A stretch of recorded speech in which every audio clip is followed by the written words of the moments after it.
Windhumanoz, podcast de fantasía, ciencia ficción y terror.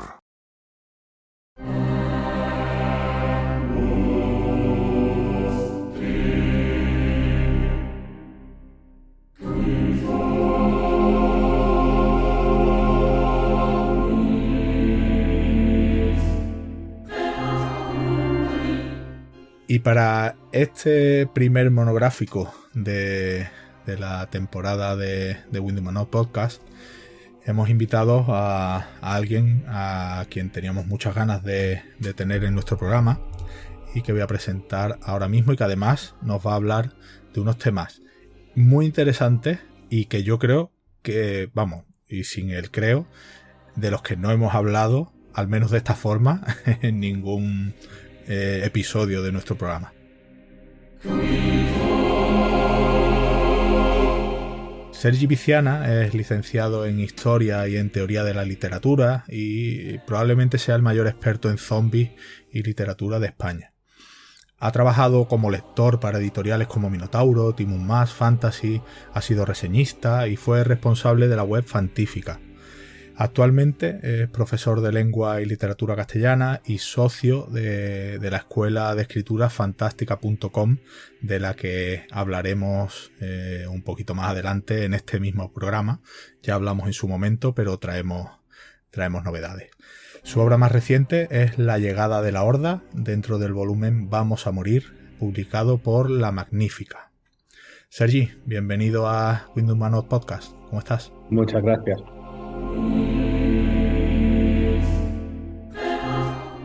Bueno, cuando te propusimos participar en el programa, recuerdo que mi compañero Alex te preguntó de qué te apetecía hablar en él. Sí.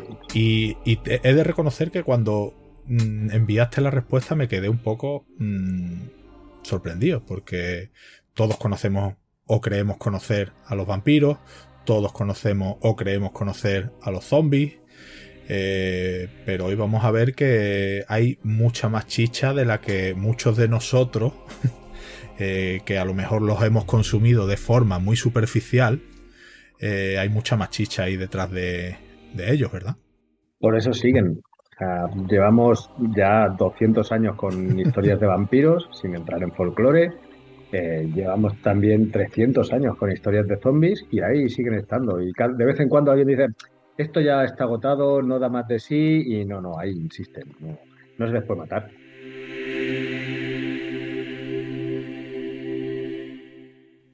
Es curioso, pero es cierto, no...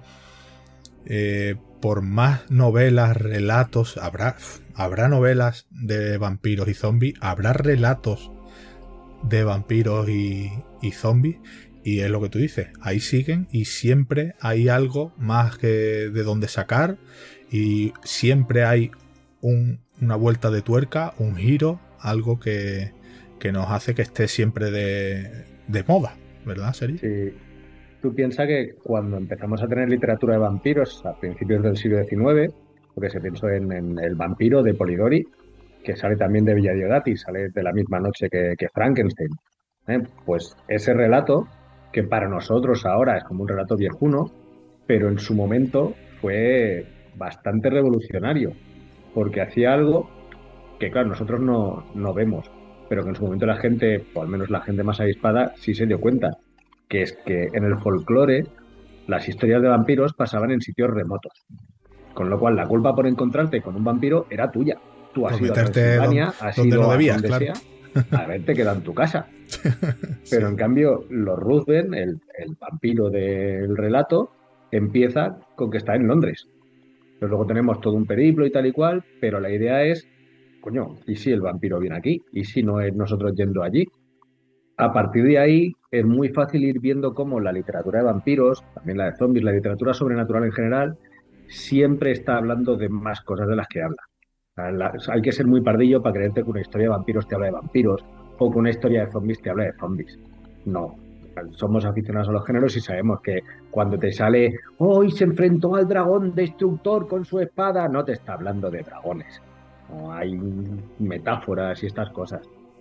Y en el siglo XIX, conforme va avanzando y sobre todo En la segunda mitad, a partir de que sale pues, los filósofos de la sospecha, de que salen Nietzsche, sale Marx y sale Freud, aunque llamar filósofo a Freud a mí me duele en el alma, pero bueno, a partir de que empezamos a tener toda una nueva forma de enfocar el mundo y de analizar el mundo, de repente la literatura de vampiros empieza a hablar de otras cosas, a veces conscientemente y a veces no.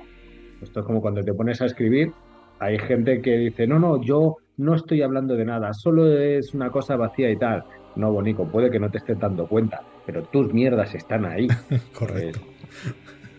Pues la literatura de vampiros, lo vemos en Carmila y es muy, muy, muy evidente en Drácula, pone al vampiro con un valor doble. Porque no hay que olvidar que el siglo XIX es la época de las revoluciones, ¿vale? Es la revolución industrial, pero es la revolución francesa justo antes, es la segunda revolución francesa y la tercera, toda la comuna, todo eso. Desde el punto de vista de los burgueses, es fácil ver a estos vampiros como la aristocracia del antiguo régimen, que son gente que chupa la sangre del pueblo y que no producen nada y son aristócratas y snobs y tal. Pero conforme el tiempo va pasando y esta burguesía ya no se ve en peligro, sino que consideran que ya han ganado, han derrotado al antiguo régimen y ahora son ellos los que mandan. De repente empezamos a tener una lectura diferente de los mismos relatos, de las mismas figuras. Empezamos a ver a los vampiros no como la antigua aristocracia, sino como esta burguesía, desde el punto de vista del trabajador y sobre todo a partir de Marx y toda la lectura del proletariado, empezamos a ver a los vampiros como esta alta burguesía que no produce nada y que lo que hace es extraer capital, es decir, chupar la sangre del pueblo. Y en el fondo estamos viendo los mismos relatos. O sea, Carmila y Drácula, hay quien lo lee como una crítica del antiguo régimen y una defensa de los valores de la burguesía, y al mismo tiempo hay gente que lo está leyendo como un ataque a la burguesía y una defensa de los valores del proletariado y del pueblo trabajador. Y es que las dos lecturas están ahí. Lo brillante es eso.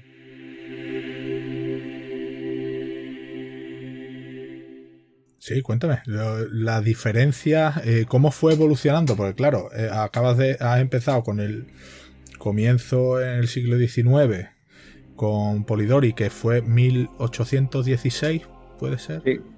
Digo, creo que se publica en el 18, puede ser, no sé, pero sí. Vamos, lo escribe en Villa Diodati. En Villa Diodati, en 1816. Y se va... a mí es que, ya te digo, antes cuando nos enviaste un pequeño guión para decirnos los temas de los que querías tratar, claro. La moral nietzscheana y los vampiros y sí. el superhombre con colmillos son conceptos que para quien lee un relato o una novela de vampiros, lo has dicho bien antes, y para el que lo escribe muchas veces sin proponérselo está vertiendo un ideario, sus mierdas, como bien, sí. Como has dicho muy gráficamente antes, y eso con el paso del tiempo y con el cambio en los tiempos se ha ido moldeando, digamos, esas figuras de los vampiros y de los zombies, adecuándolos a las épocas que hemos ido pasando. Cuéntanos un poquito más sobre ese cambio, porque la verdad es que yo creo que es muy, muy interesante. Tú piensas que cuando aparece todo esto en el 19, hablamos antes de que aparecen los filósofos de la sospecha, que se les llama así porque de repente hacen que todos los grandes valores, de repente es como, cuidado, ¿qué pasa aquí? ¿Quién me está vendiendo? O sea, que la religión dice, bueno, aquí hay una institución, una iglesia que tiene unos valores y unos señores, ¿qué tal? O el Estado, dice, cuidado, que el Estado, aquí hay alguien que manda y que lo que más le preocupa es seguir mandando. Pues Nietzsche lo que hace es poner en cuestión la misma esencia de moral, que en el fondo es una derivación de la moral kantiana, que Kant lo que plantea es que la noción del bien y el mal es una noción personal, no tiene que venir pues de un libro revelado, cosas así. Nietzsche va un paso más allá y dice que la noción del bien y del mal es estrictamente personal. Por lo tanto, frente al hombre tradicional que acepta una noción del bien y del mal que le viene dada por la sociedad, el superhombre nietzscheano no acepta esta imposición y considera que él es quien tiene que juzgar lo que es bueno y lo que es malo, y por lo tanto es absolutamente libre en ese sentido. De aquí se pone a hacer lecturas súper chungas y súper pérfidas, y bueno, por eso a los nazis les gustaba tanto Nietzsche, porque es fácil de manipular.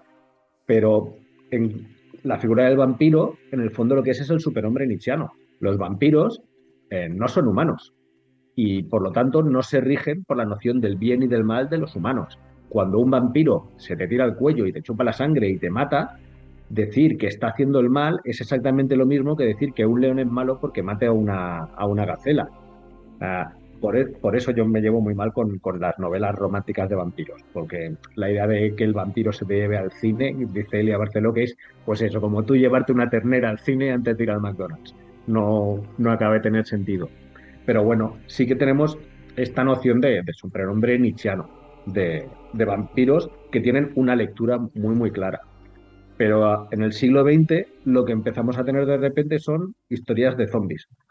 Y los zombies son todo lo contrario. O sea, los zombies son la masa proletaria. No es el zombie, un zombie no es nada. Es la masa, la horda. Y cuando uno se da cuenta de que los grandes momentos de historias de zombies coinciden con épocas de grandes depresiones, o sea, tenemos la Gran Depresión, coincide con el primer boom. La crisis del petróleo del 73 coincide con el segundo boom. Y la crisis de 2008-2012 coincide con otro boom. Hay unos paralelismos muy, muy claros, cronológicos. Dices, no, claro, es que un momento en el que tú estás viendo largas colas de gente pasando hambre en la calle sin un propósito porque no tienen tan poco trabajo, eh, es muy fácil ver una analogía con los zombies. Y lo más inquietante es la posibilidad de convertirte en uno. De hecho, peor aún, no solo convertirte en uno, la posibilidad de que ya lo sepas, ya lo seas y no lo sepas. La idea de, si piensas en la serie de Walking Dead, todos estamos infectados ya por el virus. El día que mueras, sea, aunque sea de causa natural, te vas a levantar convertido en zombie. Ya somos zombies. ¿No? Entonces, claro, comparas con los vampiros, que son individuos con unos valores propios, que no son los tuyos, pero tienen unos valores, y de repente tienes una masa descerebrada, y con el vampiro tú puedes hablar. Y no le vas a convencer. O sea, Drácula al final se te va a comer y punto. Pero tú puedes tener una conversación muy interesante con Drácula. Con el zombie no. No. Y yo creo que si el zombie ha llegado a la actualidad iba a decir tan vivo, igual no es la palabra, pero Sí, tan de moda, sí. es precisamente por eso, porque no es un individuo, o sea, no puedes hablar con él. Y uno de los grandes temas de nuestra época es la idea de quién somos, precisamente como consecuencia de estos filósofos de la sospecha, de que antes tú podías identificarte, había una serie de valores y tú podías situarte, ¿soy esto o no lo soy? ¿Soy católico o no lo soy? ¿Soy español? ¿Soy francés? ¿Soy algo? Había una serie de valores. A partir de estos filósofos, y cada vez más, y en nuestra época absolutamente, lo que tenemos es, no, todo esto no es verdad. ¿Qué significa ser católico? ¿Qué significa ser español? ¿Qué significa ser fan del Atlético Madrid?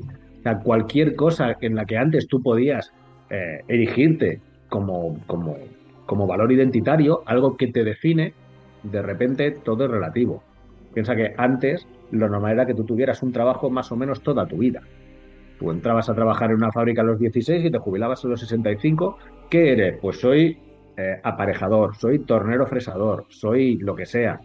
De repente te encuentras con que no, a lo largo de tu vida vas a tener 15, 20, 50 trabajos, vas a pasar largas temporadas en el paro, no puedes identificarte con eso. Entonces esta pérdida de valor identitario hace que nos pasemos el rato intentando encontrar, vale, pues entonces, ¿quién narices soy? Los zombies son ideales para hablar de esto, porque precisamente los zombies no son nadie.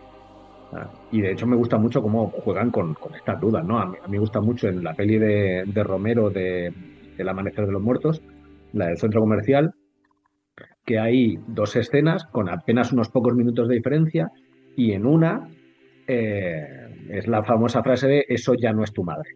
Vale, le pegas un tiro, pero aunque sea el cadáver, eso ya no es tu madre. Pero en la otra dicen, ¿y por qué siguen viniendo aquí al centro comercial? Que no, porque en sus vidas pasadas fue muy importante. O sea que Claro. me estás diciendo que sí que siguen siendo los mismos. eso lo vuelve absolutamente terrible. Y por eso es un tópico de las historias de zombies, el miedo el dolor a tener que matar al zombie de tu hija o de tu madre, de tu hermano, de lo que sea. Porque nos podemos mentir a nosotros y decir, no, no, no, eso ya no es mi madre.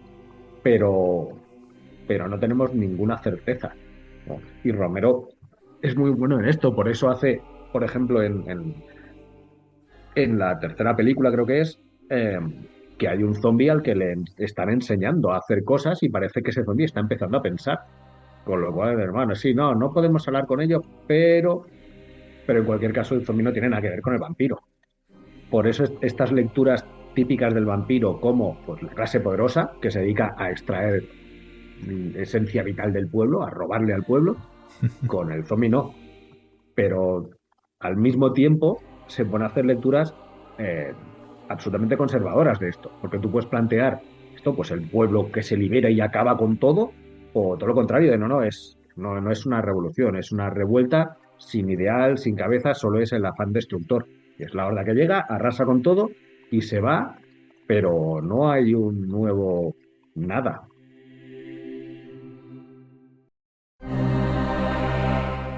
Y luego otro de los puntos que querías tocar, que también me resulta muy interesante, es la domesticación del vampiro, el tardocapitalismo, el mito del ascenso social convertirse en vampiro, claro, frente a lo que acabas de comentar de los zombies.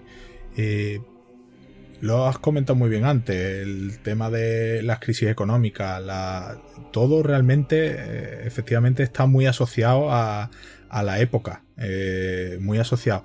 Me ha resultado muy curioso lo que has comentado, que yo no, la verdad es que no había reparado en eso, que en los boom de la literatura de zombie que coinciden con grandes crisis o grandes depresiones y que al final nos dan a entender que eso, por supuesto, eso que cala tanto en la gente, me hacía mucha gracia. Pues es muy triste, pero es cierto. Esas colas de parados, esa gente sin nada que hacer o buscándose la vida, pero que se asocia a ese zombie. Piensa que en la primera peli de zombies, en Sí. la de los hermanos Halperin, en White Zombie, que era la Legión de los Hombres Sin Alma, Sí. la mayoría de zombies que salen no estaban maquillados. Solo eran parados que, de larga duración, que estaban malnutridos, que estaban fatal, y bueno, pues les pones unos harapos, los pones ahí y ya tienes una horda zombie en la plantación. Es decir, que realmente no es que sea fácil identificarse, es que los primeros zombies del cine eran de verdad parados, malnutridos, pasándolo muy mal al principio de la Gran Depresión. Estamos hablando que es de 1931, o sea que llevamos un año y poco de Gran Depresión. Y por eso, cuando llegamos al final del siglo XX, empezamos a tener problemas con la noción de vampiro, porque a ver, el tardocapitalismo, aunque nos duela, ha triunfado. Sobre todo a partir de la caída del muro en el 89 y de la caída de la Unión Soviética en el 91, es lo que hay. Pero ya 10 años antes, con Reagan y la Thatcher, claramente está triunfando. Y esto se traduce en literatura. Y una de las cuestiones sociales que ha estado todo el siglo ahí es la idea del ascenso social. O sea, la manera que tiene el sistema capitalista de evitar una revolución y que los maten a todos es mantener el mito de que tú puedes mejorar, tú puedes ascender y tú puedes llegar a ser Elon Musk. O sea, si no lo haces es porque no te esfuerzas lo suficiente. O sea, tú hubieras esforzado lo suficiente, habrías sido el espermatozoide más rápido de un señor con minas de diamantes en Sudáfrica y ahora serías Elon Musk. Pero bueno, tienes este mito, te puede tocar la lotería. La realidad es que hay más posibilidades de que te caiga en la cabeza un fragmento de la Estación Espacial Internacional que no de que te toquen los euromillones. Claro. Pero está esta noción de que puede pasar. Y esto se ha visto en las historias de vampiros, a partir de Anne Rice y sobre todo ya en los últimos 20 años con Crepúsculo y estas cosas, que es, claro, está mal los vampiros si los vampiros son los que viven de ti. Pero ¿a qué molaría ser un vampiro? Es decir, ¿a qué molaría ser un rico terrateniente que no tiene que trabajar? a que molaría, en vez de estar pagando un alquiler que no llegas a fin de mes, tener un edificio de 20 plantas y alquilarlo todo y no tener que volver a trabajar en la vida. Eh, vende la noción, vende el mito de que tú puedes llegar a ser un gran propietario, llegar a ser un extractor, un parásito como un vampiro. Y por eso empezamos a tener un montón de historias en las cuales la gente puede llegar a convertirse en vampiro. El periodista de entrevista con el vampiro, pero luego la historia del Lestat, que nos cuenta también cómo él llegó a ser, y por mucho que te digan, ay, que sufro mucho porque... no me jodas, soy una estrella del rock and roll. ¿Vale? O en Crepúsculo, que es ultra conservadora, es una historia escrita por una ultra religiosa y ese es lo peor, pero Crepúsculo va de que cualquiera, literalmente cualquiera, porque Bella es una mediocridad absoluta en la novela, no tiene nada que destaque, cualquiera puede llegar a ser un vampiro. Desde un punto de vista de análisis socioeconómico de la literatura, es que es muy claro que ese es el mito del ascensor social, de que cualquiera puede llegar a estar ahí arriba. Y en cambio los zombies te dicen las narices. O sea, lo único que puede... De hecho, no estás nunca cerca. De lo que estás cerca siempre es de estar aquí abajo.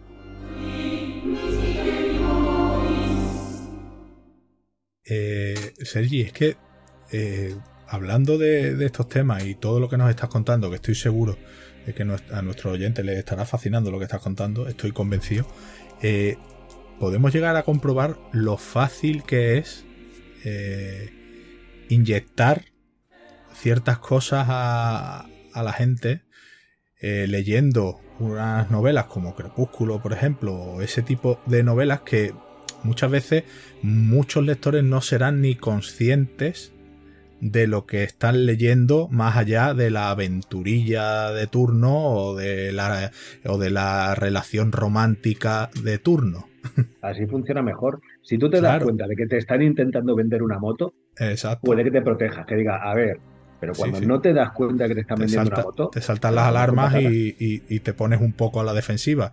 Pero si no te das cuenta de lo que te están inyectando, eso es perverso y a la vez muy eficaz. Sí. Y la cuestión es que siempre pasa. Todas las novelas, todas las películas, todas tienen una ideología. Y las que dicen que no tienen una ideología, tienen una ideología. ¿Sabes? Esta gente que dice que no es ni de izquierdas ni de derechas, que siempre son de derechas, pues las obras que dicen que no tienen una ideología, que no se meten, tienen una ideología conservadora. Pero claro, si tú no criticas los problemas de una sociedad dada, lo que estás diciendo, lo que estás haciendo es reforzar el statu quo. Decir que los problemas que hay ya te van bien, no te parecen tan graves. Y no digo que esto en sí sea algo bueno o malo, creo que es un posicionamiento político. Toda sociedad, toda, va a tener siempre conflicto y problemas.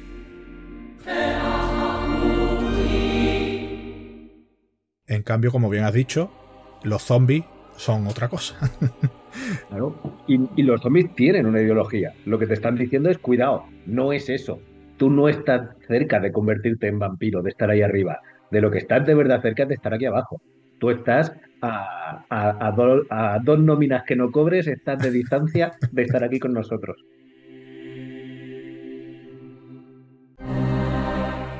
Cuéntanos un poquito más de esa crítica al capitalismo que suponen los zombies y esa afición zombie que tenemos, por ejemplo, en este tercer milenio.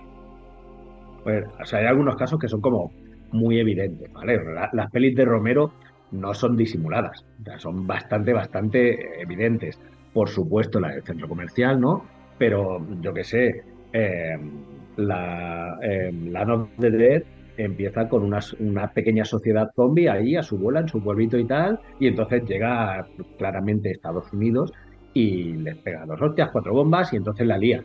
Y lo que hacen es defenderse. Pero, por ejemplo, en Guerra Mundial Z, que es la novela, hablo, no la película, que la película es muy divertida, pero apenas tiene nada que ver con la novela. En la novela eh, hay una crítica a la burocratización de las sociedades occidentales, en el sentido de que se supone que lo que estamos leyendo en la novela son los fragmentos censurados del informe por ser demasiado personales, emotivos, y en realidad eso es lo bueno del informe, es decir, lo que de verdad nos afecta. Y es una forma sutil de decirnos, cuidado con esta supuesta objetividad, porque en el fondo lo que estamos haciendo siempre es eh, olvidarnos de que hablamos con personas. Por eso, eh, cuando salen las noticias de análisis económico, nunca te hablan de personas, te hablan de porcentajes, de cifras que no sabes bien qué son ni dónde salen, de siglas, muchas siglas, es decir, cosas que permiten mantener una apariencia de objetividad y que en el fondo lo que están haciendo es distanciarte para que no analices de verdad lo que te están diciendo. A mí me gusta mucho una novela de Mira Grant que se llama Feed, la publicó en España Minotauro. Creo que tiene alguna continuación, pero no se han traducido al castellano. Y que es un mundo en el que ha habido un brote zombie, está controlado, hay zonas a las que no puedes ir porque hay zombies por ahí y tal, pero la idea es que todo el mundo puede contagiarse, entonces continuamente te están haciendo análisis y tal. Y es una periodista que va siguiendo a un candidato durante las presidenciales de Estados Unidos. Y lo que sería muy fácilmente una aventurita de voy siguiendo y ahora hay un ataque y ahora no sé qué, en realidad es una descripción absolutamente descarnada del sistema actual de Estados Unidos de elecciones con megacorporaciones poniendo un pastizal para tapar según qué cosas, con tal, y está hablando no solo del sistema político, sino de cómo ese sistema político en realidad es un sistema económico y de que tienes las grandes megacorporaciones que tienen mucha pasta y los demás, pues no.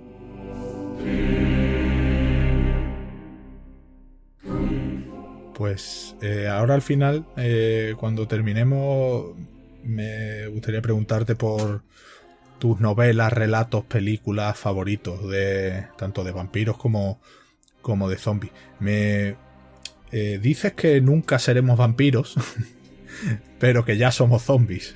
Ya has apuntado en ese sentido antes con todo lo que has contado. ¿Qué nos puedes decir de la narrativa más actual, digamos, y respecto a esto? Pero actualmente el grueso de la narrativa de vampiros a mí personalmente no me interesa, porque por mucho que me digan que son vampiros, son pues, los crepúsculos, o sea, es vegetariano y brilla si le da el sol. Me da igual que me digan que es un vampiro, no es un vampiro. Me interesa sociológicamente, pero no me interesa literariamente.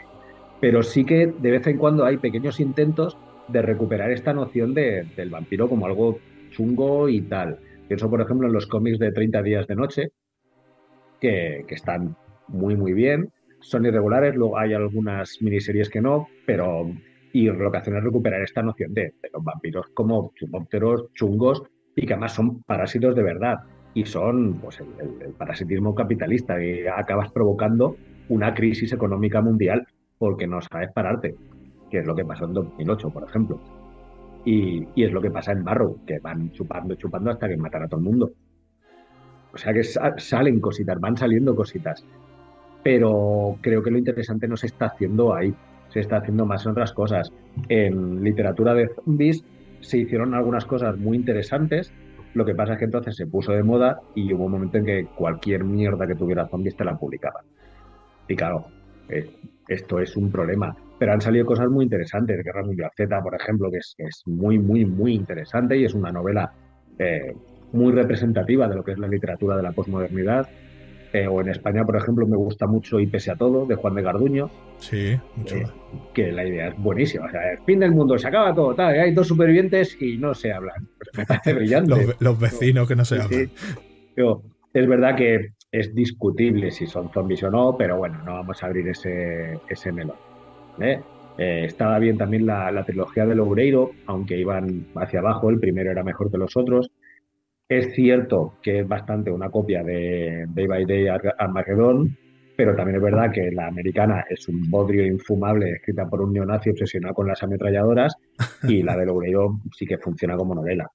Pero, pero bueno. Y luego me recomendaría también mucho un relato de Dan Simmons, que es La foto de la clase de este año, que es brillante, es fin del mundo, zombies tal, y una maestra de escuela en el colegio con todos los niños zombies. Y los tiene atados y eso, y ella insiste en tratarles como niños, intentar enseñarles, y es la hora del patio, les saco al patio y tal. Y bueno, no voy a decir qué más pasa, pero digamos que está tratando una cosa muy, muy chula, que es la idea de que son zombies porque hemos dicho que son zombies. Si tratas a alguien de una manera, el resultado va a ser ese. Yo soy profe y a mí una cosa que me resulta muy evidente como profe es que si tú tratas a los alumnos como tontos, a final de curso tú tienes alumnos tontos. Si los tratas como inteligentes, a final de curso algunos seguirán siendo tontos, pero otros son Sí. inteligentes. Entonces, me gusta mucho esta idea de no, te dicen, no, esto no. Y claro, vivimos en un mundo en el que te dicen, no, no se puede hablar con estos porque son lo que sea, no hay diálogo posible. Vamos a bombardear Irak porque no se puede hablar con ellos, porque son terroristas. O la semana pasada Netanyahu, y no, no son humanos, son animales. Y dices, joder, pues vaya. Entonces, por eso me gusta mucho este relato.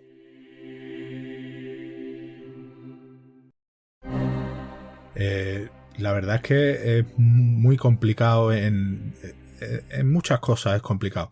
Pero en concreto, en relatos y novelas de vampiros, de zombies, es muy difícil separar el grano de la paja. En este caso, las recomendaciones que tú nos estás haciendo, tú lees muchísimo de vampiros, de zombies, y por supuesto me las apunto todas. Pero es muy difícil, ¿no, Sergi? Porque ha habido auténticos booms y se ha publicado, como tú dices antes, había veces que ha llegado un momento en que cualquiera que escribiera una novela, un relato de Yo he leído zombies, de novelas vampiros. que se notaba mucho que no tenían zombies y que los habían incluido después para publicarlo. Se Claro, notaba claro. mucho. Eh, Pero sí que es verdad que hay cosas muy buenas y cuando empiezas a preguntar un poco, pues ves que te van recomendando siempre según qué cosas. Pues si pides vampiros, siempre aparece por ahí la de George R. R. Martin, la de pues la del Mississippi, Sueño del Febre, que no me salía. Sueño del Febre siempre va apareciendo y es que es una maravilla de novela. Entonces, hay algunos que eso, pero sí que es verdad que y ahora por lo menos el grueso de la moda ha pasado y ahora ya se sigue sabiendo mucha cosa, pero no tanto. O sea, en torno a 2010-2014 era una auténtica locura. Es que era continuamente saliendo cosas y más cosas y más cosas. Como has dicho antes, es lo peor de la crisis, que empezó en 2008, claro. Lo peor es ver cómo un género que está hablando de la crisis capitalista y de lo que el capitalismo ha provocado, y al mismo tiempo el propio capitalismo fagocita esto y lo convierte en una oportunidad de negocio brutal. Es verdad. Sí, sí. Es curiosísimo. Bueno, nos ha citado muchas, bueno, ya en esta charla ya nos ha citado bastantes obras. En esta última parte nos ha citado algunas bastante modernas, pero me gustaría conocer tus favoritas.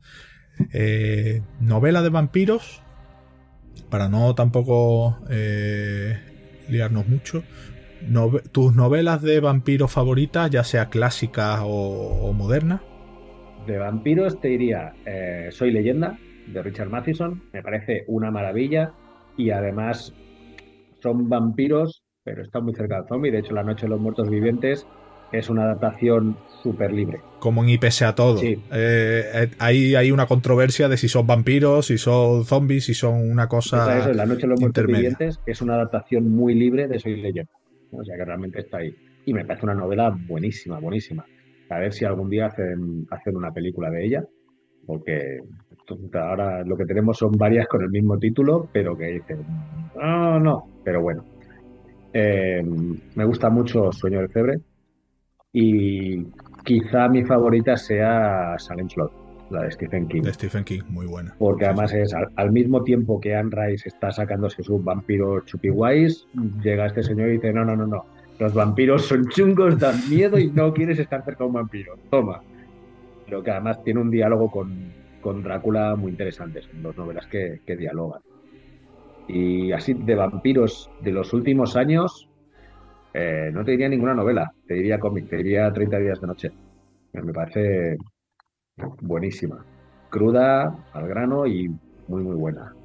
Y de zombies me gustan muchísimo Guerra Mundial Z, por eso la he mencionado 200 veces, a pesar del momento Israel, que me saca de la novela, pero bueno. Y en estos días lo pensaba y digo, pues es que Pero bueno, a pesar de eso, eh, me gusta mucho ya la de Garduño. Y de clásico, así más clásico, pues yo recomendaría algún cuento de la época del vudú, de zombies vudú, tipo La Casa de las Magnolias, por ejemplo, que está bastante bien, es de 1931, 32. En España está publicado en Valdemar, que sacaron una antología de relatos de zombies de la época pulp, y es muy regular porque es época pulp, hay cosas muy buenas y cosas muy malas, pero este está bastante interesante. Y otro que es La sal no es para los esclavos. Pero estos dos son de zombies tipo vudú.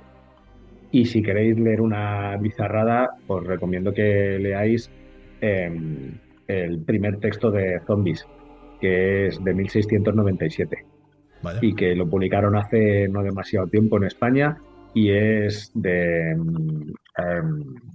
Le Zombie du Grand Perú, o sea, el zombie del Gran Perú. Y no salen zombies de verdad, sale un señor fingiendo ser un zombie, pero es rollo Casanova, ¿vale? Es de un Ah, vale, vividor vale. y tal y cual. No voy a decir que sea un buen libro. ¿Está publicado en España? Sí, es difícil de encontrar porque lo publicó una editorial de estas muy chiquiticas, pero lo publicaron no hace demasiado. Y insisto, no digo que sea un buen libro, no es un buen libro, pero es divertido. Y sobre todo eso, que es 1697, que siempre, de hecho, un tópico de los zombies es que los zombies son una cosa del cine. No, no lo son. Lo que pasa es que con el cine es con lo que se han vuelto, pero los tienes antes.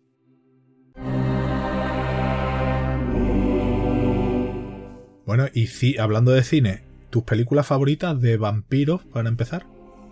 De vampiros. Esta es más difícil. Me gusta mucho Nosferatu, claro, pero es obviamente. O Drácula, pero no la de Todd Browning, sino la versión mexicana. Si tenéis la suerte de poderla ver, es bastante mejor película. O sea, Todd Browning en Drácula está perezoso. Lo que pasa es que está Bela Lugosi, que lo compensa todo. Pero digamos que como dirección es, venga, pon la cámara aquí y que pase la gente. Y en cambio el mexicano, que no me acuerdo cómo se llamaba, hace movimientos de cámara y tal, y es mucho más chula. Y así de clásicas. Luego, un poco bizarrada, pero Arrebato, de Iván Zulueta, que es muy chula, aunque es un tipo de vampirismo peculiar. Cronos está también muy bien, que es mexicana, que es de Guillermo del Toro, ¿era? O Alfonso Cuarón. Guillermo del Toro creo que era. Esta debe tener ya lo menos 30 años. No, pues yo creo que estaba en el instituto cuando salió y que también es interesante. Y así más reciente, de vampiros, la verdad es que hace tiempo que no. Ah, no, sí, una, por Dios. ¿Cuál?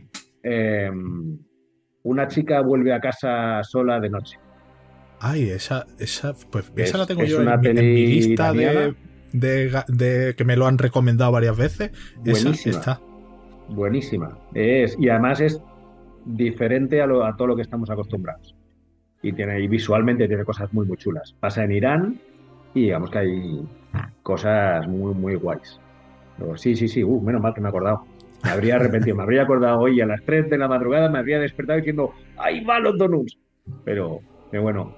Y de zombies, por supuesto, La Noche de los Muertos Vivientes, o sea, es una maravilla. El remake de La Noche de los Muertos Vivientes que hizo Tom Savini, que es súper interesante y está mejor rodada. Savini ahí demuestra oficio. Yo, yo soy muy fan de Romero, con lo cual en realidad incluso las malas de Romero me parecen interesantes. Veamos que La Noche de los Muertos Vivientes y El Anochecer de los Muertos, no, digo, El Amanecer de los Muertos, porque es icónica. Yo no recomendaría el remake de Snyder, aunque sí el primer cuarto de hora. El inicio del de Snyder es una maravilla, pero después es que Snyder es bastante fachilla y la peli se vuelve muy panfleto. Y hay un momento que yo me dio ya la risa, que es cuando está viendo al telepredicador en la tele diciéndole, esto es un castigo de Dios por el matrimonio homosexual y el aborto y no sé qué. Que es una cosa que está en la de Romero, y en la de Romero el personaje apaga la tele y se va descojonándose de está iluminado. Y en la de Snyder no. En la Snyder es... Y claro, yo ahí fui yo el que me reí, pero era como, señor, o sea, no. Pero sí que es verdad que el principio es una maravilla. Y el primer episodio de The Walking Dead. El resto de la serie, no. No. Y a partir de la segunda temporada, pues no, nunca.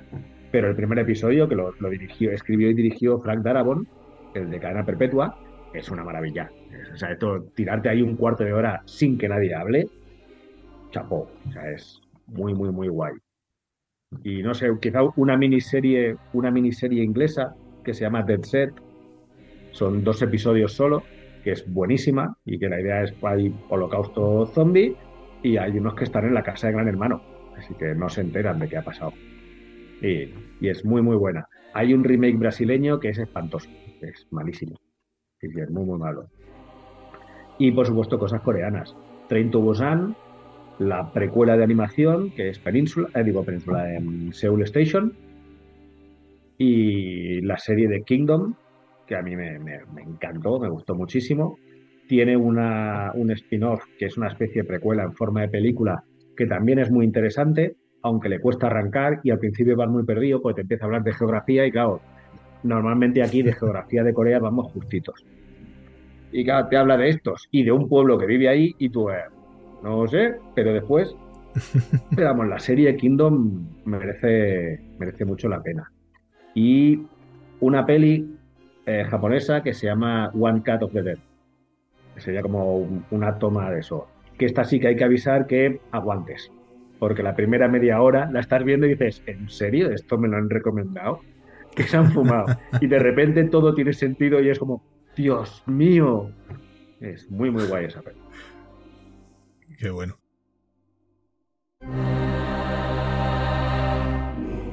Te voy a hacer una pregunta ya para terminar, que a lo mejor es complicado de responder, pero bueno, vamos a intentarlo. Nos has contado cómo ha ido evolucionando los vampiros, los zombies, en función del paso del tiempo, de la época, de las circunstancias sociopolíticas, económicas, de cada época. ¿Tú serías capaz de aventurar en el contexto en el que nos encontramos ahora mismo en el mundo que es el que es? ¿Cómo crees que puede evolucionar a corto plazo el mito del vampiro y los zombies en la literatura o en el cine? Uf, yo es que de Pitonisa Lola lo hago mal. Yo creo, Poco. lo que sí creo que de vampiros, que va... O lo que estás viendo tú, la última evolución que tú estás viendo en Yo de estos vampiros géneros. veo mucho que se convierten en prácticamente superhéroes. Entonces lo que me interesa es que de vez en cuando salen cositas intentando recuperar al vampiro chungo, al vampiro que da miedo, pero salen cositas puntuales. El grueso de lo que sigo viendo, de hecho casi todo lo que me encuentro ahora de vampiros es romántica paranormal juvenil. Son copias más o menos afortunadas de Crepúsculo. Y mira que hace ya años de Crepúsculo, pero siguen estando ahí. Pero, y de zombies, lo que sí tengo claro es que la moda ha pasado, con lo cual ese boom absurdo ya no está, pero sí que tengo claro que el zombie se queda. Eh, para empezar, porque creo que es el monstruo de nuestra época. Es el monstruo que mejor permite hablar de todos los traumas que tenemos en la actualidad en nuestra sociedad, al menos en Occidente. Y sobre todo porque cuando parecía que se estaba agotando y ya era muy formulaico aquí, de repente llega Japón, llega Corea y empiezan a hacer cosas súper interesantes.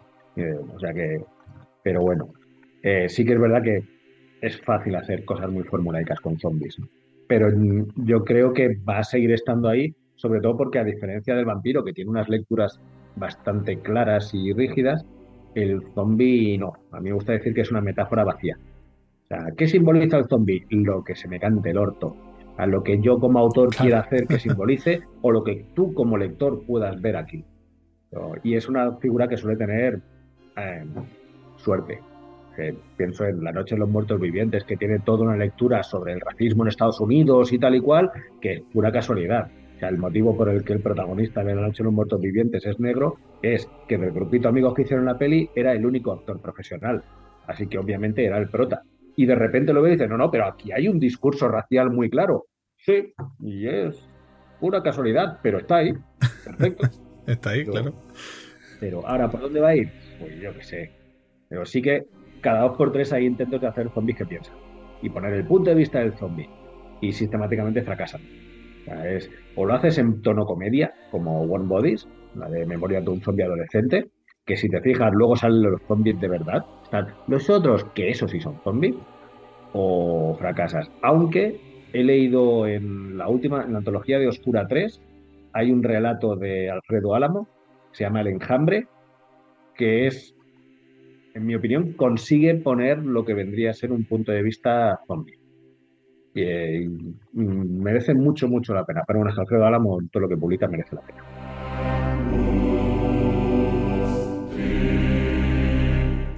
Pues un buen puñado de recomendaciones que seguro que nuestros oyentes han tomado buena nota. Sergi, coméntanos ya para terminar, qué proyectos tienes por ahí, qué es lo que estás haciendo, qué movidas, porque ya luego vamos a hablar con Susana Vallejo y con Alex Martínez Vidal de fantástica.com, que también estás tú por ahí bien metido. Y bueno, cuéntanos qué proyectos hay Pues por ahí. aparte de todo lo que te contarán luego ellos, que por supuesto estoy en la escuela y eso me lleva media vida, sí que acaba de terminar el Festival 42 y de repente me he quedado como, me he quitado una piedra de encima porque tenía 2000 cosas, he comisariado la exposición que había sobre Sitges y he llevado 4 mesas y era como, he tenido 2 meses intensivos solo de eso. Y ahora, además de descansar un poquito y corregir todas las redacciones que se me han acumulado de mis alumnos del instituto, no tengo ningún proyecto a corto plazo. He estado haciendo tantas cosas que de repente he salido de, pues podría, pero ahora quiero descansar un poquito. Pero sí que en el fondo yo sé que tengo cosas aquí, tengo un libro de zombies de ensayo a medio escribir y me tendría que poner a eso. Y me han salido 2 o 3 ideas para, para artículos también chulas y les estoy dando una vuelta. O sea que sé que pronto me pondré a escribir alguna cosita. Pero Parar no vas a parar y ya sabemos que entre Fantástica y tus alumnos ya ahí tienes trabajo sí, también sí. de sobra, ¿eh? Pero, y leer por gusto. Y leer, por Y si supuesto. eso de ver que tienes ahí 15 libros acumulados que tienes que leer obligatoriamente por trabajo y decir, "Bueno, pero me apetecería leer algo que yo elija". Sí, Está sí, bien. sí, eso nos pasa mucho. Pero bueno, leer, como tú has dicho, leer Sí, siempre. sí.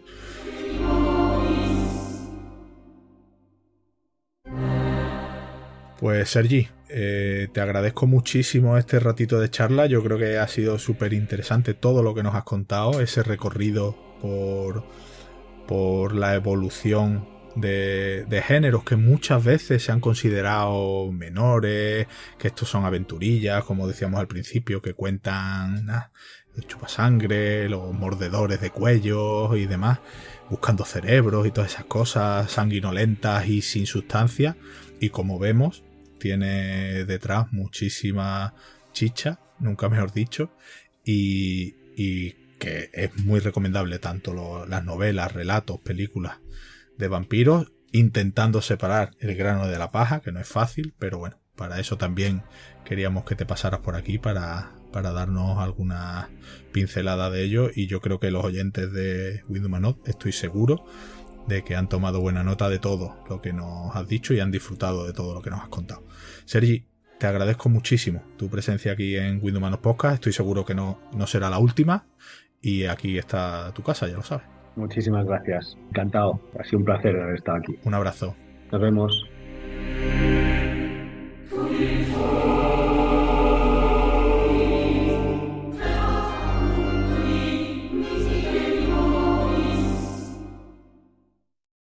En Windumanoz queremos traerte lo más interesante de la actualidad de los géneros especulativos, junto con la mejor ficción corta y el mejor arte.